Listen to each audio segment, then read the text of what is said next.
గురుభ్యో నమ. శ్రీ మహాగణాధిపతి నమ. శ్రీ సరస్వజన్మ భక్తులారా, వాల్మీకి మహర్షి రచించిన శ్రీమద్ రామాయణం యథాతథంగా చెప్పుకున్నాం. ప్రతి శ్లోకం దాని అర్థం.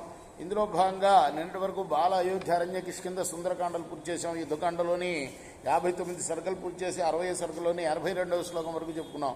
ఈ రోజున 83వ శ్లోకం కొనసాగిద్దాం. కొనసాగించే ముందు వాల్మీకి మహర్షిని ప్రార్థన చేసుకుందాం. కూజంతం రామ రామేతి మధురం మధురాక్షరం ఆరుహ్య కవితా శాఖ వందే వాల్మీకి కోకిలం.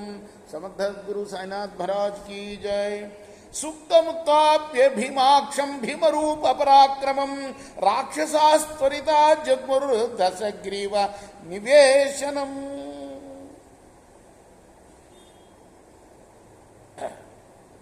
కుంభకర్ణుడిని నిద్రలేపారు. ఈ విషయం చెప్పడానికి శీఘ్రమే రావణాసుడి దగ్గరికి వెళ్ళారు రాక్షసులు. తేభిగమ్య దశగ్రీవమాసీనం పరమాసనే ఊచుర్బద్ధాంజలి పుటా సర్వ ఏవ నిశాచరా. ఉన్నతమైన ఆసనం మీద కూర్చున్న రావణాసుడి దగ్గరికి వెళ్లి చేతులు జోడించి నమస్కరిస్తూ వాళ్ళు ఇలా అన్నారు. కుంభకర్ణ ప్రబుద్ధోసౌ భ్రాతాతే రాక్షసేశ్వర కథం తత్రైవ నిర్యాతు ద్రక్షసేతిమిహా గతం. అయ్యా, నిద్ర లేచాడు నీ తమ్ముడు, అయితే నేరుగా యుద్ధానికి వెళ్తానంటున్నాడు. యుద్ధానికి వెళ్ళమంటారా, మీ దగ్గరికి తీసుకురమ్మంటారా? మీ దగ్గరికి రమ్మంటారా? రావణస్వప్రభీ దృష్ట్వా రాక్షసాంస్తానుపస్థితాన్ ద్రష్టుమేనమిహేచ్ఛామి యథా న్యాయం చ పూజ్యతాం. అప్పుడు రావణాసురుడు అన్నాడు, నేను ఇప్పుడే చూడాలని అనుకుంటున్నాను, అతన్ని సత్కరించి నా దగ్గరికి ముందు తీసుకురండి. తదే చుక్వాతు తే సర్వే పునరాగమ్య రాక్షస కుంభకర్ణమిదం వాక్యం ఊచు రావణ చోదిత. రావణుడి చేతి ప్రేరేపింపబడిన ఆ రాక్షసులు వెంటనే కుంభకర్ణుడి దగ్గరికి వెళ్ళి ఇలా అన్నారు. ద్రష్టుం త్వాం కాంక్షతే రాజా సర్వరాక్షస పుంగవ గమనే క్రీతాం బుద్ధిర్ భ్రాతరం సంప్రహర్షయ. అయ్యా, మిమ్మల్ని వెంటనే దర్శించాలనుకుంటున్నాడు మన ప్రభు రావణాసురుడు. అంచేత అక్కడికి వెళ్ళి నీ సోదరుడికి సంతోషాన్ని కలిగించు అన్నారు. కుంభకర్ణస్తు దుర్ధర్షో భ్రాతురాజ్ఞాయ శాసనం తథేచ్చుక్వా మహావీర్య సేనాదుత్పదాత. అలా చేస్తాన్ని మరి కుంభకర్ణుడు పలికి మెల్లగా శయనం నుండి పైకి లేచాడు. ప్రక్షాళ్యవదనం హృష్ట స్నాత పరమభూషిత పిపాసుస్వర యామాసాపానం బల సమీరణం. ఆ తర్వాత ముఖ ప్రక్షాళనం చేసుకున్నాడు, స్నానం చేశాడు, అలంకరించుకున్నాడు, పానం తీసుకున్నాడు, కాస్త తీసుకురమ్మని చెప్పాడు. తతస్తే త్వరితాస్తత్ర రాక్షస రావణాజ్ఞయ మద్యం భక్షాంశ వివిధాన్ క్షిప్రమేవోపహారయన్. మద్యాన్నే కాకుండా ఆ రాక్షసులు భక్షాలని కూడా తెచ్చారు. మళ్ళీ ఒకసారి పుచ్చుకుంటానికి. పీత్వా ఘట సహస్రే ద్వే గమనాయోపచక్రమే ఈషత్ సముత్కటో మత్తస్తేజో బల సమన్విత. మామూలుగా కాదు, ద్వే ఘట సహస్రే ద్వే 2000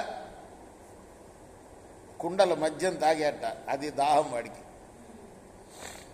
కుంభకర్ణో బభౌ రుష్టాకాలాంతక యమోపమ భ్రాతు సభవనం గచ్చన్ రక్షో బల సమన్విత కుంభకర్ణ పతన్యాసైర్ అకంపయత మేదిని.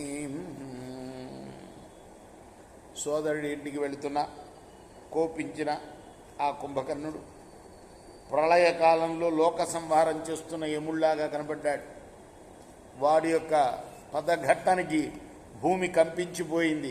స రాజమార్గం వపుషా ప్రకాశయన్ సహస్రస్మిర్ధరణీమివాంశుభిః జగామ తత్రాంజలిమాలయా వృత శతక్రతుర్గేహమివ స్వయంభువః. శతక్రతుడు అంటే దేవేంద్రుడు, బ్రహ్మదేవుడు గృహానికి వెళ్తున్నట్టుగా ఉన్నది. వాడు అలా వెళ్తుంటే వాళ్ళ అన్నయ్య దగ్గరికి. ఏ విధంగా సూర్యుడు భూమిని ప్రకాశింపజేస్తాడో ఆ విధంగా కుంభకర్ణుడు ఆ రాజమార్గాన్ని ప్రకాశింపజేస్తున్నట్ట. తం రాజమార్గస్తమమిత్రఘాతినం వనౌకసస్తే సహసా బహిస్థిత దృష్ట్వా ప్రమేయం గిరిశృంగకల్పం వితత్ర సుప్తే సుస్థే సహ యూథపాలై.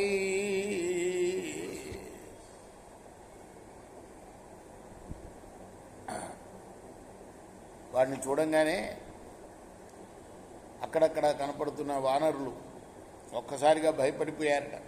కేచిచ్చరణ్యం శరణం స్మరామం వ్రజంతి కేచిద్ వ్యధితా పతంతి కేచిద్ దశస్య వృద్ధితా పతంతి కేచిద్ ద్రుయార్తా భువిసేరతే స్మా. కొందరు రాముణ్ణి శరణజొచ్చారు, కొందరేమో పారిపోయారు, ఇంకొందరేమో భయపీడితులై నేల మీద పడుకున్నారు.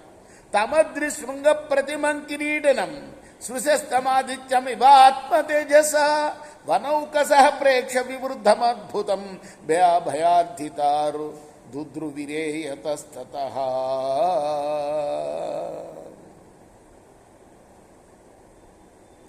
అత్యాశ్చర్యంగా దేహాన్ని ఇంకా పెంచుతున్నాడు వాడు. ఎవరు? కుంభకర్ణుడు. ఇంకా భయపడిపోయారు వానరులందరూ కూడా. ఇచ్చార్షే శ్రీమద్ రామాయణే ఆదికావ్యే యుద్ధకాండే షష్ఠితమ సర్గ. ఇది వాల్మీకి ఋషి ప్రోక్తము ఆదికావ్యమైన శ్రీమద్ రామాయణంలోని యుద్ధకాండలోని 60వ సర్గ.